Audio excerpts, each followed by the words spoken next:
Thank you very much.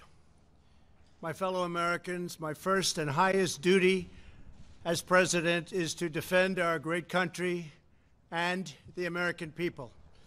I swore an oath to uphold the laws of our nation, and that is exactly what I will do. All Americans were rightly sickened and revolted by the brutal death of George Floyd. My administration is fully committed that for George and his family, justice will be served. He will not have died in vain. But we cannot allow the righteous cries and peaceful protesters to be drowned out by an angry mob. The biggest victims of the rioting are peace-loving citizens in our poorest communities. And as their president, I will fight to keep them safe. I will fight to protect you. I am your president of law and order and an ally of all peaceful protesters.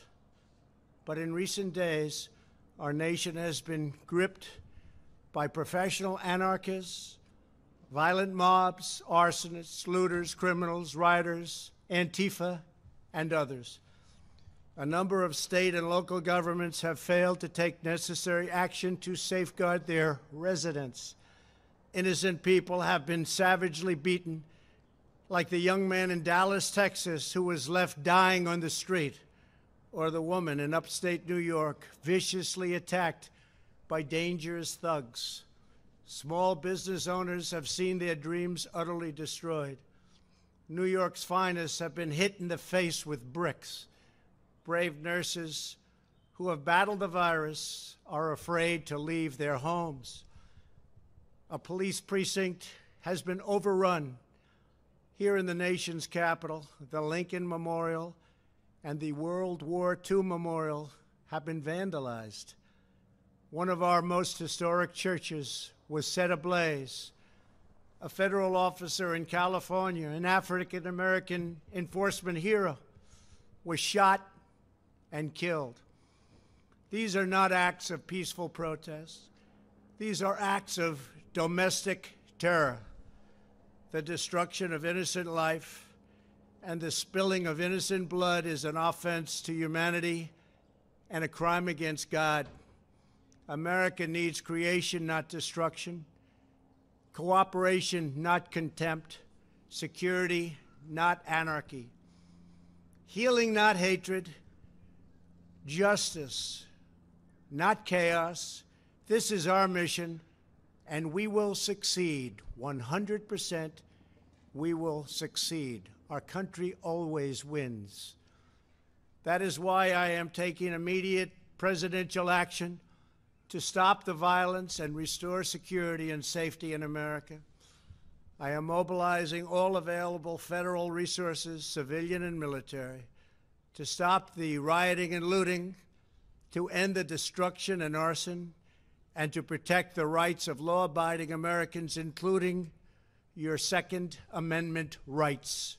Therefore, the following measures are going into effect immediately. First, we are ending the riots and lawlessness that has spread throughout our country. We will end it now. Today, I have strongly recommended to every governor to deploy the National Guard in sufficient numbers that we dominate the streets.